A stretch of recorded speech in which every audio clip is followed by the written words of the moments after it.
భగవంతుడా, నేనేం తప్పు చేశానో తెలీదు. ఈ ఇంట్లో అందరూ నన్ను హర్ట్ చేస్తున్నారు. నా సంసారాన్ని కాపాడు, నాకు బలం ఇవ్వు, నీకే మొరపెట్టుకుంటున్నాను.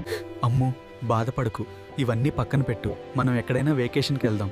నువ్వు నవ్వాలని నాకు చాలా ఉంది. పద వెళ్దాం.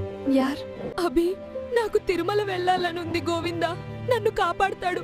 ఆ స్వామికి మొరపెట్టుకుంటాను. నా కష్టాలు ఆయనకే చెప్పుకుంటాను. అత్తయ్య, మేం తిరుపతి వెళ్తున్నాము. గోవింద దర్శనానికి మీకు చెప్పాలని కాల్ చేశాను. సరే సరే వెళ్ళిరండి. గోవింద దర్శనం చేసుకోండి. హాయిగా వెళ్ళండి.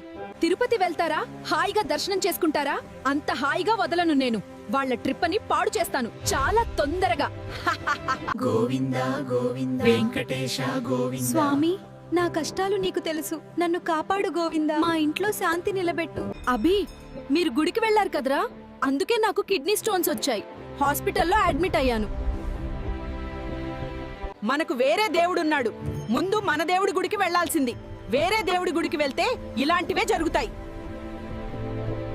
అమ్మా, నువ్వు హాస్పిటల్లో ఉన్నావా? నేను వెంటనే వస్తున్నాను. ఉండు అమ్మా. ఉండు అమ్మా. మీ ఇంట్లో కూడా నాలాంటి అత్తం ఉందా? ఉంటే మీకు తెలుసు కదా. ఇంకా నేను అమ్ముని ఎలా టార్చర్ చేస్తానో తెలుసుకోవాలంటే ఇప్పుడే సబ్స్క్రైబ్ చేయండి, బెల్ కూడా కొట్టండి.